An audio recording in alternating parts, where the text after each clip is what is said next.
Pembacaan Alkitab dalam surat Ibrani pasal 10. Persembahan yang sempurna. Di dalam hukum Taurat hanya terdapat bayangan saja dari keselamatan yang akan datang, dan bukan hakikat dari keselamatan itu sendiri. Karena itu, dengan korban yang sama yang setiap tahun terus-menerus dipersembahkan, hukum Taurat tidak mungkin menyempurnakan mereka yang datang mengambil bagian di dalamnya. Sebab jika hal itu mungkin, pasti orang tidak mempersembahkan korban lagi. Sebab mereka yang melakukan ibadah itu tidak sadar lagi akan dosa setelah disucikan sekali untuk selama-lamanya. Tetapi justru oleh korban-korban itu, setiap tahun orang diperingatkan akan adanya dosa. Sebab tidak mungkin darah lembu jantan atau darah domba jantan menghapus dosa.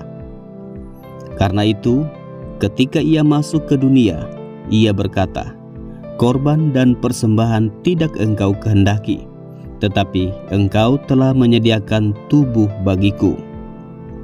Kepada korban bakaran dan korban penghapus dosa, engkau tidak berkenan." Lalu aku berkata, "Sungguh aku datang, dalam gulungan kitab ada tertulis tentang aku, untuk melakukan kehendak-Mu, ya Allahku." Di atas ia berkata, "Korban dan persembahan, korban bakaran dan korban penghapus dosa, tidak engkau kehendaki, dan engkau tidak berkenan kepadanya, meskipun dipersembahkan menurut hukum Taurat." Dan kemudian katanya, "Sungguh, aku datang untuk melakukan kehendak-Mu." Yang pertama ia hapuskan, supaya menegakkan yang kedua. Dan karena kehendaknya inilah, kita telah dikuduskan satu kali untuk selama-lamanya oleh persembahan tubuh Yesus Kristus. Selanjutnya, setiap imam melakukan tiap-tiap hari pelayanannya dan berulang-ulang mempersembahkan korban yang sama sekali tidak dapat menghapuskan dosa. Tetapi ia, setelah mempersembahkan hanya satu korban saja karena dosa, ia duduk untuk selama-lamanya di sebelah kanan Allah. Dan sekarang ia hanya menantikan saatnya di mana musuh-musuhnya akan dijadikan tumpuan kakinya. Sebab oleh satu korban saja ia telah menyempurnakan untuk selama-lamanya mereka yang ia kuduskan. Dan tentang hal itu, Roh Kudus juga memberi kesaksian kepada kita. Sebab setelah ia berfirman, "Inilah perjanjian yang kuadakan dengan mereka." Sesudah waktu itu, ia berfirman pula, "Aku akan menaruh hukumku di dalam hati mereka dan menuliskannya dalam akal budi mereka. Dan aku tidak lagi mengingat dosa-dosa dan kesalahan mereka." Jadi apabila untuk semuanya itu ada pengampunan, tidak perlu lagi dipersembahkan korban karena dosa. Ketekunan. Jadi saudara-saudara, oleh darah Yesus kita sekarang penuh keberanian dapat masuk ke dalam tempat kudus. Karena ia telah membuka jalan yang baru dan yang hidup bagi kita melalui tabir, yaitu dirinya sendiri. Dan kita mempunyai seorang imam besar sebagai kepala rumah Allah. Karena itu, marilah kita menghadap Allah dengan hati yang tulus ikhlas dan keyakinan iman yang teguh, oleh karena hati kita telah dibersihkan dari hati nurani yang jahat dan tubuh kita telah dibasuh dengan air yang murni. Marilah kita teguh berpegang pada pengakuan tentang pengharapan kita, sebab Ia yang menjanjikannya setia. Dan marilah kita saling memperhatikan, supaya kita saling mendorong dalam kasih dan dalam pekerjaan baik.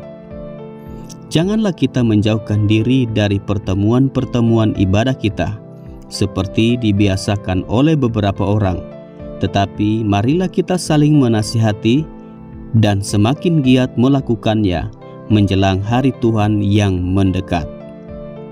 Sebab jika kita sengaja berbuat dosa sesudah memperoleh pengetahuan tentang kebenaran, maka tidak ada lagi korban untuk menghapus dosa itu. Tetapi yang ada ialah kematian yang mengerikan akan penghakiman dan api yang dahsyat yang akan menghanguskan semua orang durhaka. Jika ada orang yang menolak hukum Musa, ia dihukum mati tanpa belas kasihan atas keterangan 2 atau 3 orang saksi. Betapa lebih beratnya hukuman yang harus dijatuhkan atas dia yang menginjak-injak anak Allah, yang menganggap najis darah perjanjian yang menguduskannya, dan yang menghina roh kasih karunia. Sebab kita mengenal Dia yang berkata, "Pembalasan adalah Hakku, Akulah yang akan menuntut pembalasan." Dan lagi, Tuhan akan menghakimi umat-Nya. Ngeri benar kalau jatuh ke dalam tangan Allah yang hidup. Ingatlah akan masa yang lalu, sesudah kamu menerima terang, kamu banyak menderita oleh karena kamu bertahan dalam perjuangan yang berat. Baik waktu kamu dijadikan tontonan oleh cercaan dan penderitaan, maupun waktu kamu mengambil bagian dalam penderitaan mereka yang diperlakukan sedemikian. Memang kamu telah turut mengambil bagian dalam penderitaan orang-orang hukuman, dan ketika harta kamu dirampas, kamu menerima hal itu dengan sukacita, sebab kamu tahu bahwa kamu memiliki harta yang lebih baik dan yang lebih menetap sifatnya. Sebab itu, janganlah kamu melepaskan kepercayaanmu, karena besar upah yang menantinya. Sebab kamu memerlukan ketekunan, supaya sesudah kamu melakukan kehendak Allah, kamu memperoleh apa yang dijanjikan itu. Sebab sedikit, bahkan sangat sedikit waktu lagi, dan Ia yang akan datang sudah akan ada tanpa menangguhkan kedatangannya.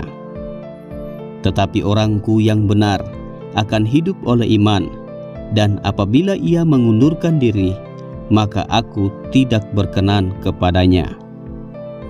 Tetapi kita bukanlah orang-orang yang mengundurkan diri dan binasa, tetapi orang-orang yang percaya dan yang beroleh hidup.